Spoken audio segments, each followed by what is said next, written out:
Querida igreja do Senhor Jesus, eu vos saúdo na paz do Senhor. Amém. Uma alegria muito grande estar aqui com os irmãos nesta noite. Um prazer nos conhecer, conhecer este conjunto maravilhoso, Heroínas da Fé. Que Deus continue abençoando a irmã Disse, bem como todas as suas companheiras de oração, companheiras de batalha. Irmãos, que prazer estar aqui nesta noite. A Bíblia diz que sem fé é impossível agradar a Deus. Que bom estarmos aqui nessa noite adorando a Ele com fé, orando a Ele com fé. Que bom estarmos aqui nessa noite servindo a Ele com fé. Quando nós colocamos a nossa fé em ação, Deus Ele responde ou Ele corresponde à nossa fé. Deus seja louvado por essa oportunidade que me concede nessa noite. Sou grato ao Senhor em primeiro lugar e depois nossa digníssima irmã diz e carinhosamente, generosamente nos concede essa oportunidade através do convite feito algumas semanas atrás. Que Deus continue abençoando a senhora no nome do Senhor Jesus. Aleluia. Deus seja louvado, porque até aqui Ele tem nos concedido vida, tem nos concedido saúde. Ele tem sido o nosso Senhor, tem sido o nosso ajudador, nosso refúgio, a nossa fortaleza, bem presente em todas as horas. Ele é o pastor da nossa alma. Aleluia. Deus seja louvado e glorificado sempre. Convido os irmãos a um texto bíblico na palavra do Senhor, em 2 Samuel, capítulo número 21. Por gentileza, acompanhe a leitura, um pouco extensa, mas que se faz necessário, do versículo de número 1 até o versículo de número 14.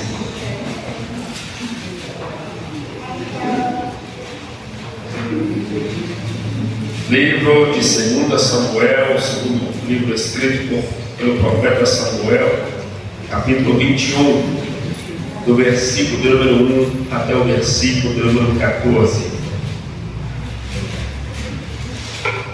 Esperar que todos os irmãos encontrem, para que estejamos juntos, lendo a palavra do Senhor. A leitura do texto por si só já é uma pregação. Às vezes a gente fica apreensivo: o que Deus vai falar? Quando nós lemos a Bíblia, Deus já está falando. A leitura do texto por si só já prega. Aleluias. A palavra do Senhor nos passa a dizer assim: e houve em dias de Davi uma fome de 3 anos, de ano em ano. E Davi consultou ao Senhor, e o Senhor lhe disse: é por causa de Saul e da sua casa sanguinária, porque matou os gibeonitas. Então o rei chamou os gibeonitas e lhe falou: ora, os gibeonitas não eram dos filhos de Israel, mas do resto dos amorreus, e os filhos de Israel lhes tinham jurado. Porém Saul procurou feri-los no seu zelo pelos filhos de Israel e de Judá. Disse, pois, Davi aos gibeonitas: que quereis que eu vos faça? E que satisfação vos darei, para que abençoeis a herança do Senhor? Então os gibeonitas lhe disseram: não é por prata nem ouro que temos questão com Saul e a sua casa, nem tampouco pretendemos matar pessoa alguma em Israel. E disse ele: que é, pois, que quereis que eu faça, ou que eu posso fazer por vocês? Disseram ao rei: e quanto ao homem que nos destruiu e procurou que fôssemos assolados, sem que pudéssemos subsistir em termo algum de Israel, de seus filhos, se nos deem 7 homens, para que os enforquemos ao Senhor em Gibeá de Saul, o eleito do Senhor. E disse o rei: eu os darei. Porém o rei poupou a Mefibosete, filho de Jonatas, filho de Saul, por causa do juramento do Senhor, que entre eles houvera entre Davi e Jonatas, filho de Saul. Porém, tomou o rei os 2 filhos de Rispa, filha de Aia, que tinha tido de Saul, a saber, a Armoni e a Mefibosete, como também os 5 filhos da irmã de Mical, filha de Saul, que tivera de Adriel, filho de Barzilai, Meolatita, e o entregou nas mãos dos gibeonitas, os quais os enforcaram no monte perante o Senhor, e caíram estes 7 juntamente, e foram mortos nos dias da cega, nos dias primeiros do primeiro da cega das cevadas. Versículo 10. Então Rispa, filha de Aia, tomou um pano de cilício e estendeu-lhe sobre uma penha, desde o princípio da cega até que destilou a água sobre eles do céu, e não deixou que as aves do céu se aproximassem deles de dia, nem os animais do campo de noite. E foi dito a Davi que Rispa, filha de Aia, concubina de Saul, e foi dito a Davi o que fizera Rispa, filha de Aia, concubina de Saul. Então foi Davi e tomou os ossos de Saul e os ossos de Jonatas, seu filho, dos moradores de Jabe-Gileade, os quais o furtaram da rua de Bet-sean, onde os filisteus o tinham pendurado quando os filisteus feriram a Saul em Gilboa, e fez subir dali os ossos de Saul e os ossos de Jonatas, seu filho, e ajuntaram também os ossos dos enforcados. Enterraram os ossos de Saul e de Jonatas, seu filho, na terra de Benjamim, em Zelá, na sepultura de Quis, seu pai, e fizeram tudo o que o rei ordenara, e depois disso Deus se aplagou com a terra. Aleluia. Louvado seja Deus por sua palavra. Cubra a sua fronte e vamos agradecer a Deus pelo privilégio de ter a palavra dele conosco neste momento. Senhor Deus e Pai, neste momento em mais esta oração que elevamos a Ti, o Teu servo, ó Pai, anjo desta igreja já orou, Senhor, mas nós Te agradecemos mais uma vez pelo privilégio, ó Pai, de ter a Tua palavra conosco.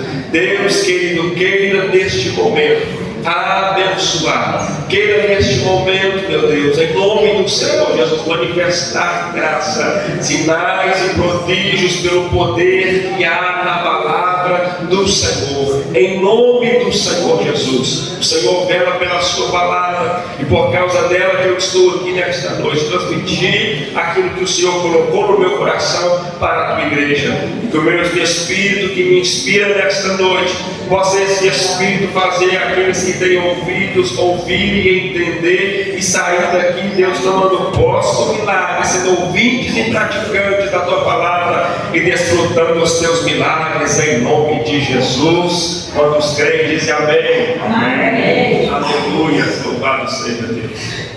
Queridos irmãos, nós estamos situados aqui no segundo livro do profeta Samuel, capítulo número 21. De maneira escrita, parece que está sendo os últimos instantes do reinado de Davi, mas cronologicamente falando, este fato que ora nós acabamos de ler, ele se dá nos primeiros anos do reinado de Davi. Então, quando nós lemos o capítulo 21 de 2 Samuel, nós estamos situados em mais uma experiência que Davi ele teve com o Senhor. Davi que você conhece, o homem segundo o coração de Deus, o ungido do Senhor, que recebeu a unção por 3 vezes para ser rei sobre Judá e sobre toda Israel. Em cada vez ele quando ele foi ungido, ele recebia a confirmação daquilo ou do propósito para qual o Senhor o tinha designado sobre a nação. Então, nos primeiros anos do reinado de Davi, como nós acabamos de ler, surge uma seca, um período de 3 anos consecutivos. O versículo de número 1 nos informa que era de ano em ano. Isso quer dizer 3 anos consecutivos. No princípio dos anos do reinado de Davi, ele enfrenta essa calamidade nacional. Um período de 3 anos consecutivos de estiagem, um período de 3 anos consecutivos de seca, sem chuva. E quando nós olhamos para o contexto do povo de Israel, o povo de Deus, descendente de Jacó, no contexto de Israel, a seca era sempre sinônimo de juízo divino. Toda vez que parava de chover, era Deus chamando a atenção do povo para si. Toda vez que parava de chover, toda vez que a estação mudava, toda vez que saía da normalidade, era Deus chamando a atenção do povo para si, pedindo ao povo que recobrasse a sua atenção, a sua devoção, a sua fé. Era Deus chamando o povo para o confronto. Quando nós lemos da palavra do Senhor em Deuteronômio, capítulo número 10, versículo 13 e 14, Deus está falando aqui por boca de Moisés que se o povo mantesse-se fiel, se o povo mantesse obediente aos seus princípios, não faltaria a bênção, não faltaria a chuva, não faltaria a provisão, não faltaria o cuidado do Senhor. Então, já nós conseguimos compreender aqui no versículo número 1 que está tendo um problema de ordem nacional e espiritual com o povo de Israel. 3 anos se passaram, 3 anos sem chuva, 3 anos de calamidade nacional, 3 anos sem poder plantar e sem poder colher, porque se não veio a primeira chuva, por nome de chuva temporã, essa chuva ela preparava o solo para receber a semente. Então, se não teve a primeira chuva, conforme pelo menos 2 vezes chovia intensamente, a chuva temporã e a chuva seródia. A chuva temporã para Israel era para que eles pudessem lançar a semente, e a chuva seródia já era quando estava próximo o tempo da colheita. Então, 3 anos sem chuva seródia, 3 anos sem chuva temporã, 3 anos sem poder plantar e colher, 3 anos de fome, 3 anos sem poder exercer a agricultura, que é plantar e receber da terra a recompensa do plantio. Se não tem como plantar, não tem como colher, se não tem como colher, não tem como se alimentar, se não tem como se alimentar, aí vem a desnutrição, e aí vem o definhamento, e gera até a morte. Algo que indica para os mais fracos, alguém que não conseguiu suportar esse período de 3 anos, pode até ter chegado a óbito. Então veja que há uma calamidade, há uma adversidade de cunho nacional, e nós observamos Samuel nos informando que Davi, ou o escritor nos informando que Davi, ele consultou ao Senhor. Só que o que me chamou a atenção aqui é que ele consultou ao Senhor depois de 3 anos. Ele poderia ter consultado ao Senhor no primeiro ano, ele poderia ter consultado ao Senhor no primeiro semestre, não veio a primeira chuva, e ele já deveria ter consultado ao Senhor. Não consultou ao Senhor nos primeiros 6 meses, nos primeiros 12 meses, se passaram 3 anos. O Espírito Santo me fez entender que se Davi tivesse consultado ao Senhor no primeiro ano, Deus já tinha a resposta e já traria a resposta para Davi, mas antes ele não consultou ao Senhor, esperou que de ano em ano a calamidade acontecesse, a calamidade aumentasse, para que então ele pudesse ser despertado pelaquela grande calamidade, quase que irreversível, famílias sendo destruídas e vidas sendo perdidas, e ninguém sem entender o que estava acontecendo. Então o texto nos informa que Davi ele resolve consultar ao Senhor. Por mais que se passou 3 anos, mas agora ele consulta ao Senhor. Oh, louvado seja Deus pela sua palavra. Davi, irmãos, ele tem um histórico de consultas ao Senhor. Sempre quando nós olhamos para a vida de Davi, diante de uma guerra, diante de uma indecisão, diante de um problema a ser resolvido, ele consultava ao Senhor. Então o segredo, quando estivermos diante de uma calamidade, quando estivermos diante de uma grande adversidade, quando a gente estiver com dúvida, não saber o que fazer, então é hora de nós consultarmos ao Senhor, porque Ele já tem a resposta que nós precisamos. Não precisa esperar a situação prolongar, não precisa esperar a situação aumentar, mas consulte ao Senhor no primeiro instante em que você souber, em que você perceber que a coisa na sua casa, na sua família, na sua vida, no seu ministério saiu da normalidade. Consulta ao Senhor no primeiro estágio, porque Ele sempre tem uma resposta imediata para a nossa oração e para a nossa vida. Bendito seja o nome do Senhor. Aleluias, aleluias, aleluias, louvado seja Deus. Davi ele consulta ao Senhor, aleluias. E Deus, irmãos, ele responde à consulta de Davi. Davi, ele ora ao Senhor, e o Senhor responde à oração de Davi. E parece que eu vejo Davi conversando com Deus, e Deus respondendo de forma audível para Davi. Davi, a resposta está com os gibeonitas.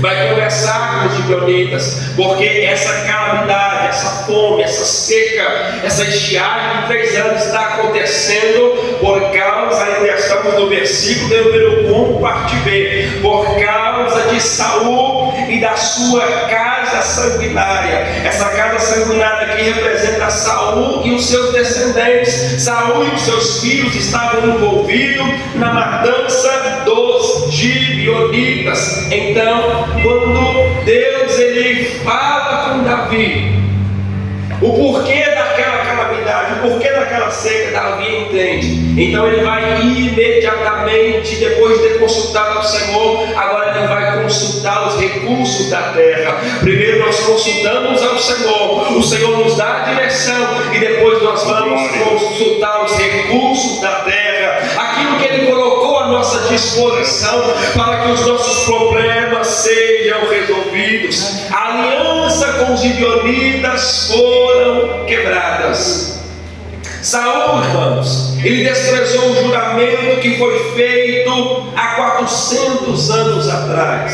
Antes dessa calamidade acontecer, antes de Saul ter quebrado o pacto, esse pacto, essa aliança já perdurava mais ou menos 4 séculos de aliança firmada quando começou entre o general Josué e os gibeonitas, ou entre Deus e os gibeonitas, porque a aliança feita com os gibeonitas foi feita através de Josué, mas pelo nome do Senhor. Foi jurado pelo nome do Senhor que os gibeonitas não seriam mortos, não seriam exterminados, mas eles seriam colocados para servir no tabernáculo como trazedores de lenha para o tabernáculo e também tiradores de água para o abastecimento do tabernáculo. Então foi feita essa aliança de serviço, aliança para que eles não morressem. Eles deveriam sempre estar servindo. O sinônimo da aliança dos gibeonitas era o serviço na casa do Senhor. Não dá tempo de adentrarmos muito nessa questão,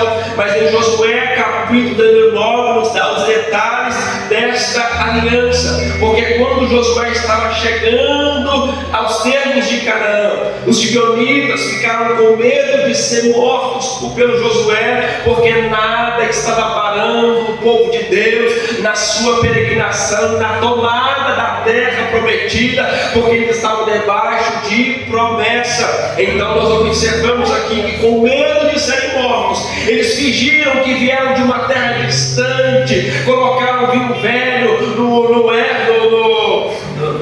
na bolsa, colocaram pães velhos, pães mofados, e colocaram vestes rasgadas, vestes velhas. E Josué pôde entender.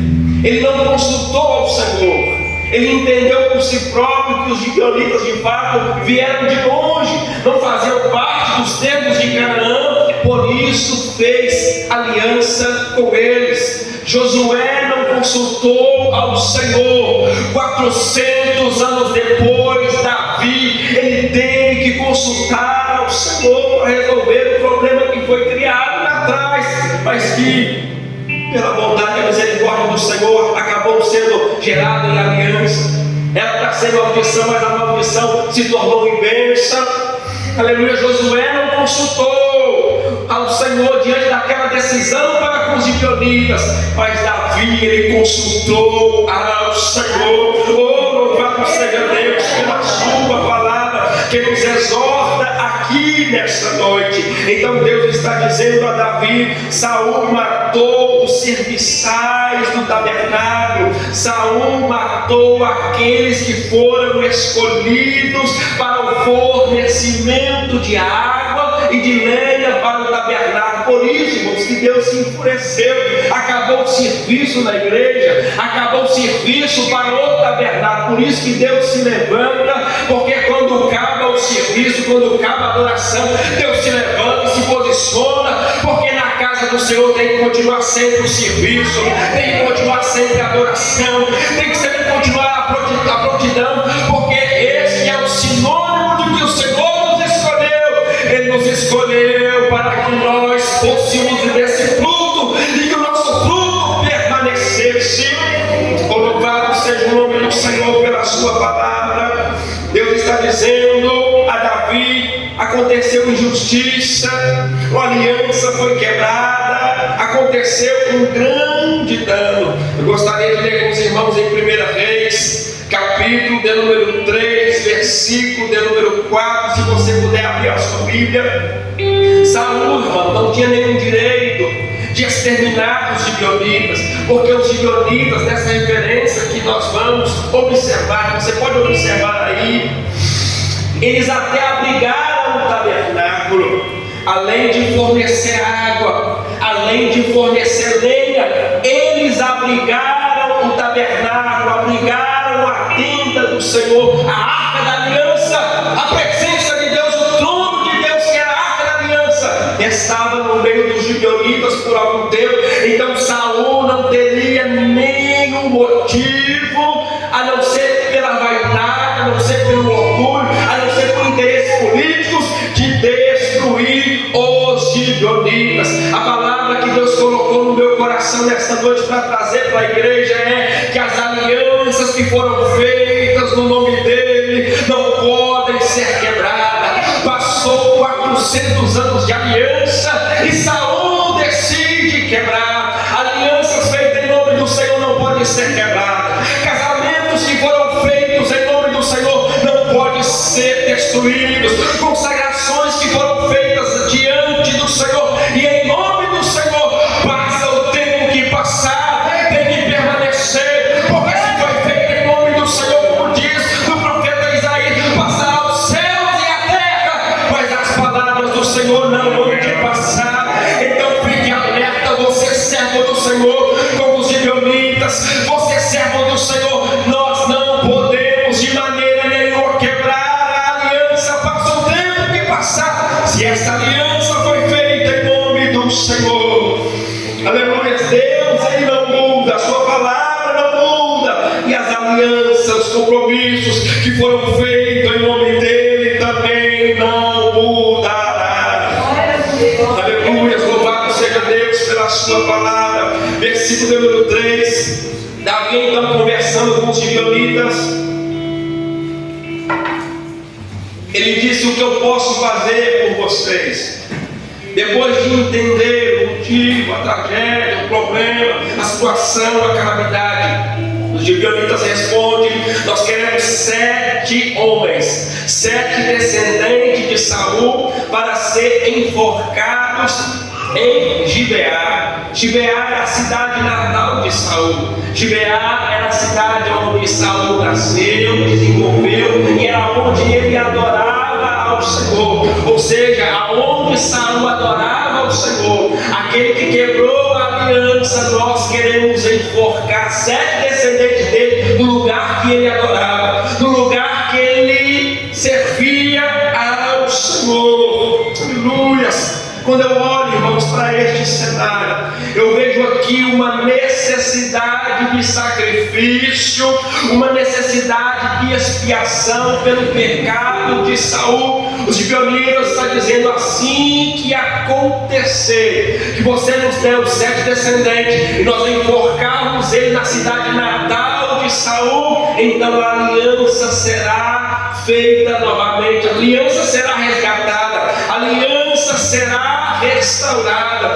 Quando eu observei esse cenário, irmãos, eu pensei logo no que Deus já tinha provido para mim e para você. Quando eu olho para o livro dos começos, lá no livro de Gênesis, Adão e Eva quebrou a aliança edêmica, a aliança da inocência, quebrou a aliança que Deus tinha feito com eles ali no jardim. Mas Deus já tinha provido o seu unigênito Filho para morrer por nós.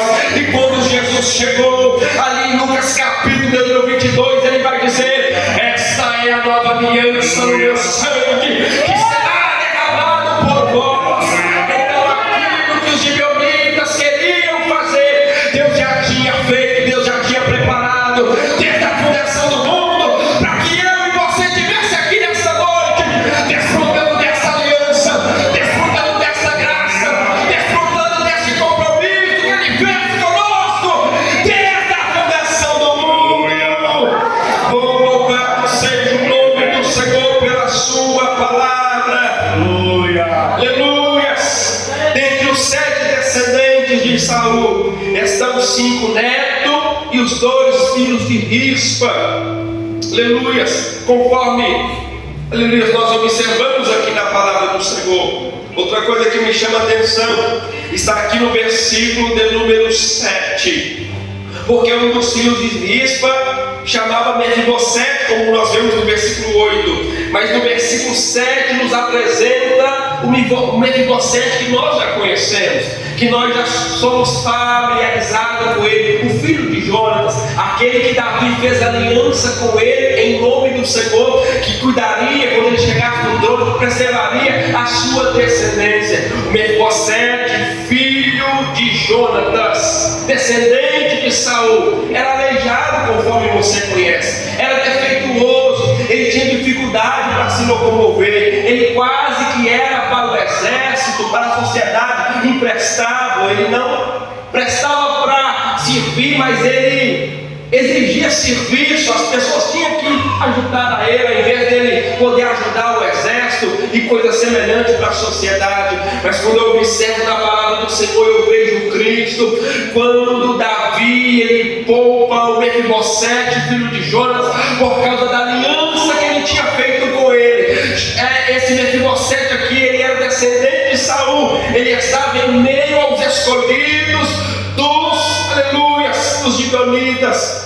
Mas, irmãos, eu vejo aqui, aleluia, bendito seja o nome do Senhor, o Mefibosete perfeito, o Mefibosete sem defeito, o Mefibosete que não tinha nenhum defeito físico, morrendo no lugar do Mefibosete que tinha defeito, que era imprestável. Oh, bendito seja o nome do Senhor pela sua palavra. Esse Mefibosete imprestável, esse Mefibosete que tem defeito, ele aponta para Barrabás. E o Mefibosete que era perfeito, aleluia, que não tinha defeito, aponta para Jesus de Nazaré. Quando o Mefibosete perfeito morreu no lugar do imperfeito, bendito seja o nome do Senhor. O perfeito morreu no lugar do imperfeito por causa da aliança, bendito seja o nome do Senhor. Jesus Cristo perfeito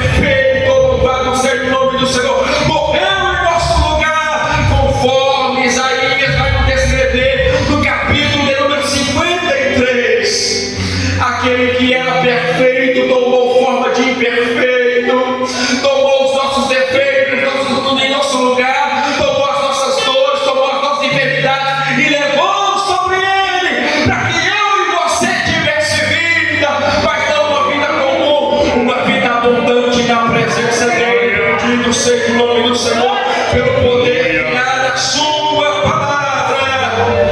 Aleluias, aleluias.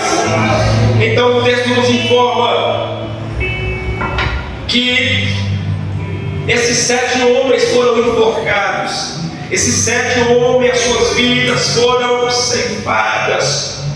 E aí nós chegamos no tempo, ou no versículo da campanha, versículo número 10. Então Rispa, filha de Aia, diante dessa situação, depois dela, irmãos, já tem enfrentado 3 anos também de seca, de fome, de escassez. Agora ela vai enfrentar mais um problema. Então Rispa, depois de tudo isso, a filha de Aia tomou um pano de silício e estendeu sobre uma penha, desde o princípio da seca, até que destilou água sobre eles do céu, e não deixou que as aves do céu se aproximassem dele, nem de dia, nem os animais do campo de noite. A palavra que Deus colocou no meu coração para trazer para a igreja é Rispa, a pedra, o lenço e o fogo. Aleluia! Como Deus confirma a palavra. O jovem que estava ali mexendo nos sonhos, daquele esquerdo, ele desceu para trazer a sua saudação.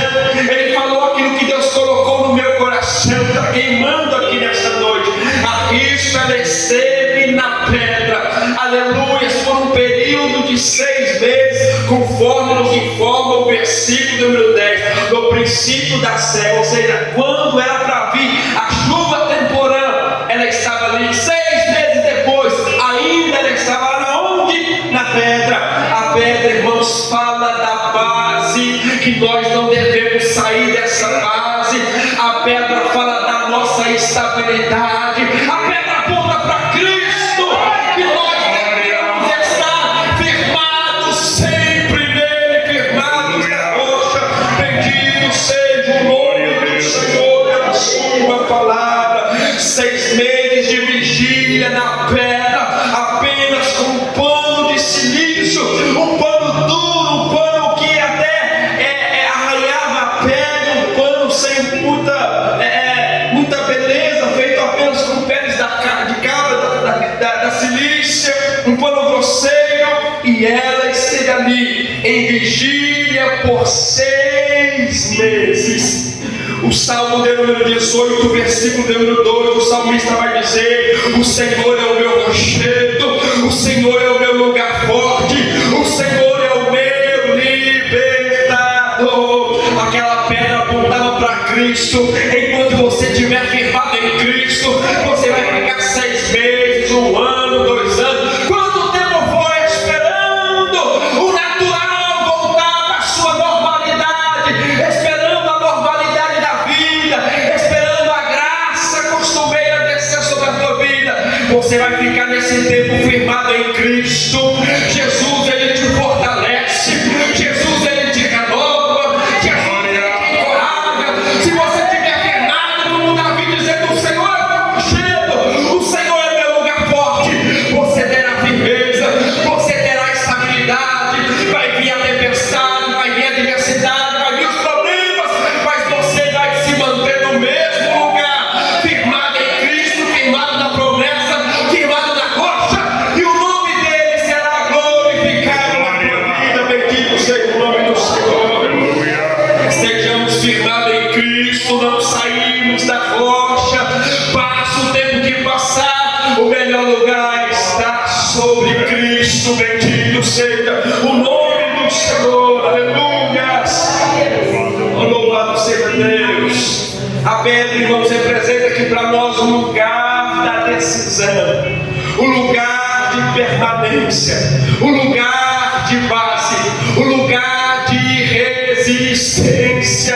Aleluias. Oh, bendito seja o nome do Senhor. Deus, irmãos, tem os seus meios de trabalhar, Deus tem os seus meios de agir. Para o povo de Israel no deserto também não estava tendo chuva, mas ele fez a água sair da rocha. Eu não sei de onde o Senhor pode trazer ou fazer aparecer a provisão para a tua vida, mas pode ser igual para o povo de Israel, de um modo que você ainda não imaginou, de um modo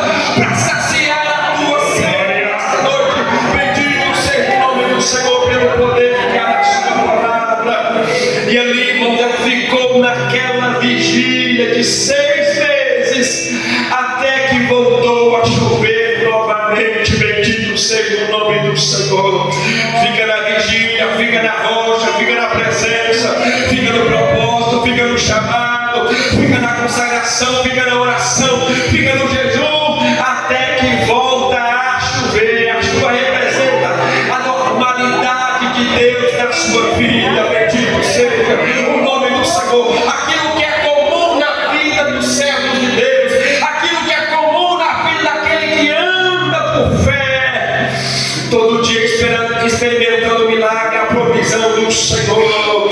Fique na rocha até a normalidade do céu voltar a acontecer na tua vida. Bendito seja o nome do Senhor. Aleluia. Isso, irmão, nos ensina aqui um grande exemplo de persistência, um grande exemplo de nós lutarmos pela nossa dignidade. Aleluia, bendito seja o nome do Senhor, porque eu vejo aqui, irmãos, esta mulher olhando para as entrelinhas da página sagrada, ela persistindo por quem já morreu, ela persistindo por quem já está em estado de putrefação, em estado de decomposição, mas ela está ali protegendo os ossos de dia e de noite, protegendo os cadáveres de dia e de noite. Aleluia!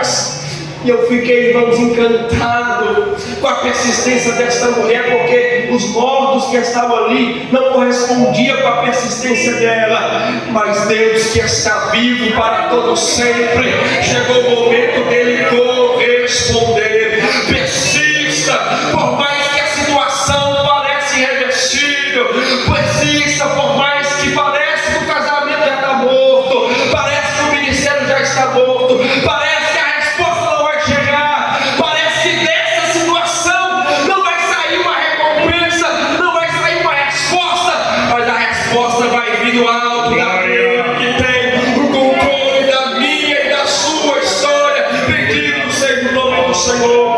Os mortos não podem responder a ela, mas Deus respondeu. Bendito seja o nome do Senhor.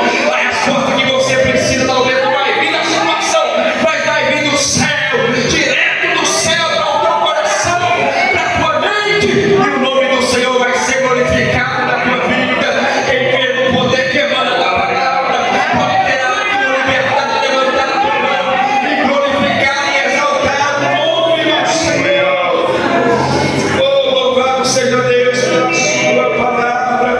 Eu vejo aqui, irmãos, ela lutando pela dignidade, porque se enquanto os ossos dos seus filhos de descendência real estivessem ali, era motivo de, perdoe a expressão, mas literalmente era motivo de desonra, de desgraça, motivo de vergonha. Então ela está ali lutando pela dignidade. Não são descendente real, então até que eles não sejam sepultados, eu vou ficar ali. E ali ela ficou por 6 meses, aguardando a autorização do rei, para que os seus filhos recebessem um sepultamento digno. Mas até que o rei não atentou para ela, ela continuou, irmãos, ali lutando pela dignidade, porque eu entendi do Espírito Santo que a dignidade na vida do homem, da mulher de Deus que é perseverante, é tão importante quanto a vida. Ela está lutando pelos seus filhos mortos, mas para ela é como se eles estivessem vivos, lutando pela dignidade deles, como se eles estivessem vivos.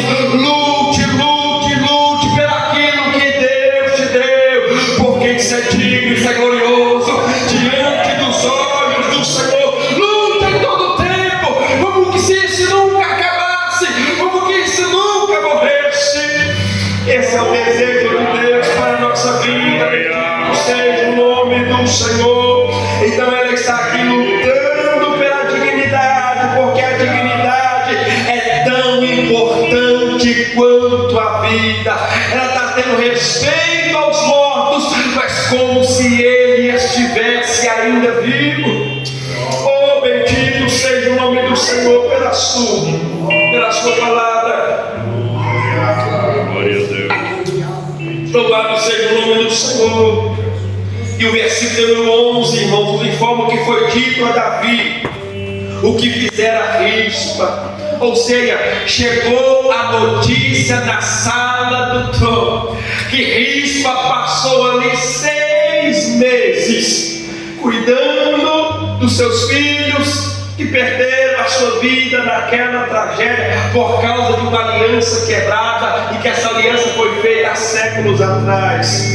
A notícia chegou na sala do trono, a persistência de Rispa chegou na sala do trono, a permanência de Rispa sob a pedra, tendo com ela consigo apenas um pano de silício como conforto, tendo a ela de dia um lenço de silício e tendo a ela à noite apenas tocha nas mãos para espantar as aves de rapinas que vinha de noite tentar devorar os seus filhos e quebrar os seus ossos e tirar a dignidade dos descendentes do rei. Essa notícia chegou na sala do trono.